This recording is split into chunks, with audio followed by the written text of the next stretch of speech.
As Zimbabwe's economy collapses, tensions are increasing. President Emmerson Mnangagwa's latest string of widely panned economic missteps include measures that have stalled businesses and made food and other basic commodities inaccessible to many people. In April, annual inflation rose to 96% despite the local currency's recent depreciation.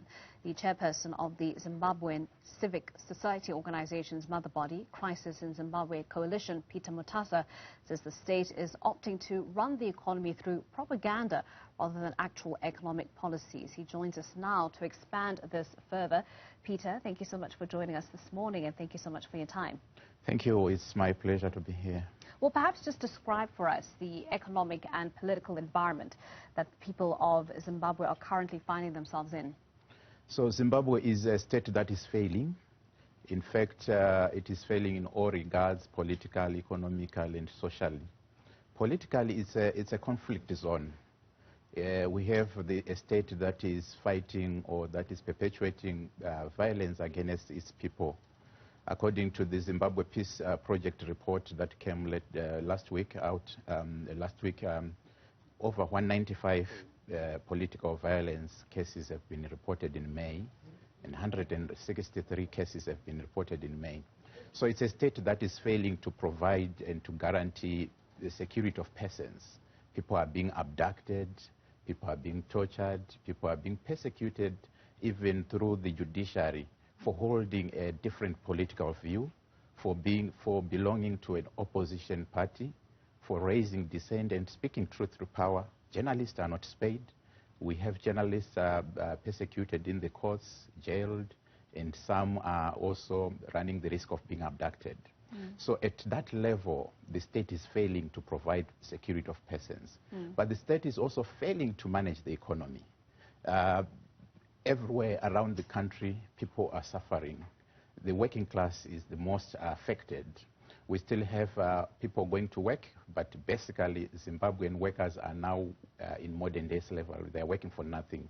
The minimum wage, for example, for domestic workers, it is 10,000 Zimbabwean currency, which is almost 300 rands, South African rands, for working for the whole month.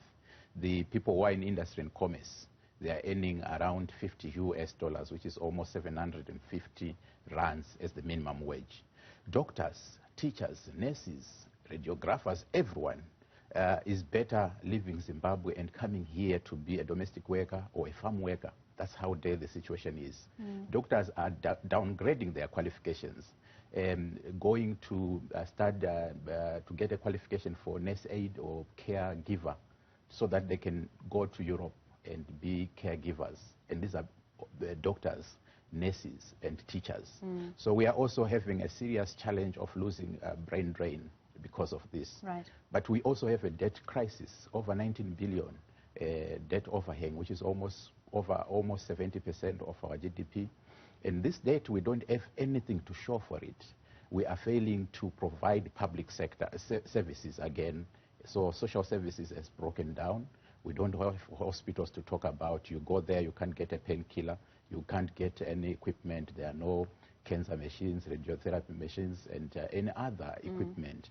People who are on dialysis, who need dialysis, they are struggling. They are dying because they don't have the resources to pay.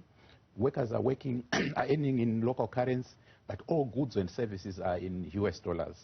Education is terrible. Students are just going there. Teachers are not teaching. They've been on incapacitation for a long time. So it is a failing state. Right. I mean, let's talk about the state of affairs politically. You basically just described for us a government that is at war with its own citizens. But interestingly enough, Zimbabwe is heading into elections next year, and this is an opportunity, if there is enough appetite, for Zimbabweans to do something about the state of affairs that you've just described for us. Is there an appetite to remove ZANU-PF from power and put in its stead a government that will take the issues that you've just raised for us more seriously? So the main appetite that Zimbabweans have is democratic transition, a transition to democracy. Because we have been fighting, we fought a brutal war against colonialism. We're fighting for political freedom, for universal suffrage. One man, one woman, one vote. One woman, one vote. We're fighting for economic freedom. We're fighting for social progression because we are under subjugation. We were discriminated against. We didn't have access to opportunities. So this is the same, the continuing desire of the Zimbabweans. If it can be provided, if it could be provided by ZANU-PF, we're not going to talk about these things. But ZANU-PF has failed us for 42 years. It has brutalized the people. There is no appetite within ZANU-PF to bring democracy. In fact, we are now under a military dictatorship after the coup. So in a military dictatorship, the constitution is suspended. We don't have rights. We don't have freedom of expression. You don't have freedom of association, of movement. On Friday, bishops and reverends, church leaders were arrested for calling for a prayer to pray around Zimbabwe we want. Well, that's how bad it is. Sorry to interject. You have court systems. You have, you know, a number of institutions at work. You have an electoral commission that is, you know, up and running and established. Are those illusionary mechanisms to make as if Zimbabwe has a running democracy when, in fact, as you've mentioned, you are living under military dictatorship? Yes, so those things are now a facade. They are just there on paper. We've got a very progressive constitution, almost similar to the South African constitution, but it's just there on paper. In reality, it has been suspended. We've got an undeclared martial law. We know that it is there. People are self-censoring. They are not speaking truth to power because you are not guaranteed. The courts, the judiciary, is used to persecute those who are speaking against the government. The courts and the judiciary are used to persecute workers who are going on strike and protesting for better working conditions. So you can't run to the courts. You can't run to parliament. Parliament is whipped into line. So all the institutions that are supposed to engender democracy, all the processes that are supposed to guarantee democracy have been weakened, have been captured by the state, and we are left on our own. And this is why we are saying, we are raising this early warning call to AU, to SADC, to UN, that we need an early prevention of this conflict. We need preventive diplomacy. We need mediation immediately. We cannot resolve it on our own. If we are to protest, and we are continuously mobilizing citizens to raise their voice and to stand up for their rights, but we are killed in the broad daylight in Harare. The military shoots at people who are protesting. In 2019, we were also brutalized. A lot of people were hounded from their homes, tortured, killed, and maimed. So we can't do it on our own.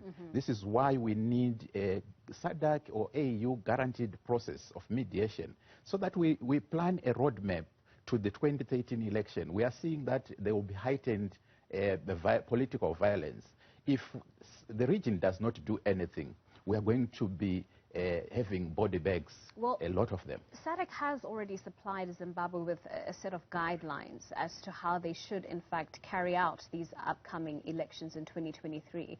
You're saying more pressure outside of those guidelines need to be applied on the Zimbabwean government in order to see a just democratic transition. Without that pressure, you're not likely to see free, fair and credible elections next year. So SADC has done a lot of things, including how we then ended up coming up with the 2013 constitution and the government of national unity before. But what I think we need from SADC, AU and UN is a realization that Zimbabwe, prior to independence and after independence, has been a conflict zone. So what we need is much more than sending 2-3 envoys and then coming back, sending an observer mission at every cycle of election. We need peace building. We need something that endures. So we need a program of peace building that is guaranteed by these respectable institutions, so that we have a long-term program of how do we address the 1980s violence, how do we address the 2008 violence, what are we going to do in terms of building peace, in terms of reparation, in terms of justice and truth-telling. Without that, we are going to continue to see a government that knows that they can brutalize its citizens with impunity without any international censor, and locally they have captured everything. You have no rights, the constitution does not work, the police does not work. Yesterday, the police retrieved the body of Mo Blessing Ali, who was abducted on 24 May by non-ruling party activists, And the police was busy issuing insults, statements that were insulting everyone who was challenging them to be accountable. And yesterday they retrieved the body. It was cut and mutilated in 2 parts. So that shows how the institutions of state that are supposed to guarantee security of persons in the country have been rendered dysfunctional. And we now need another institution, a global, continental or regional institution to guarantee security. Otherwise, Zimbabwe is imploding. Unfortunately, when it implodes with the region.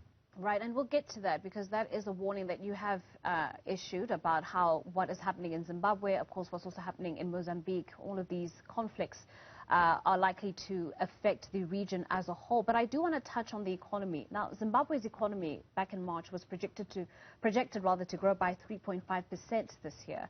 I'm asking you, is that another case of the economic propaganda that you've mentioned, or is this based on actual policies and that are actually predicting economic growth for the country? Zimbabwe's economic statistics have always been very flattering in many years when people were suffering. It is unhelpful for us to look at the economic statistics, most of them that are massaged, most of them that are used as propaganda. The fact of the matter is that growth or any other growth that the Minister of Finance and the government have been talking about have not been felt by people. We are not feeling it in our pantries. We are not feeling it in our kitchens. We are not feeling it when we are supposed to send our kids to school. So people are suffering. I'm talking about a situation where you consider yourself fortunate if you have got 2 meals a day. The majority of people in the suburbs are having 1 meal. We call it 001. You then have no breakfast, no lunch. You then have supper. And you are fortunate because you've got just 1 meal. We are talking about people families who cannot even pay their rentals, families who cannot buy winter clothing for their kids going to school without winter clothing. School children are dropping out of school. People are failing. You watch your relative dying because you can't call an ambulance, you can't pay for it. So the economic statistics are useless. But even if we look at the statistics, 131% inflation, only maybe after Sudan and maybe Syria, countries that are in war. We are competing with countries that are in war when we don't have guns blazing in Harare.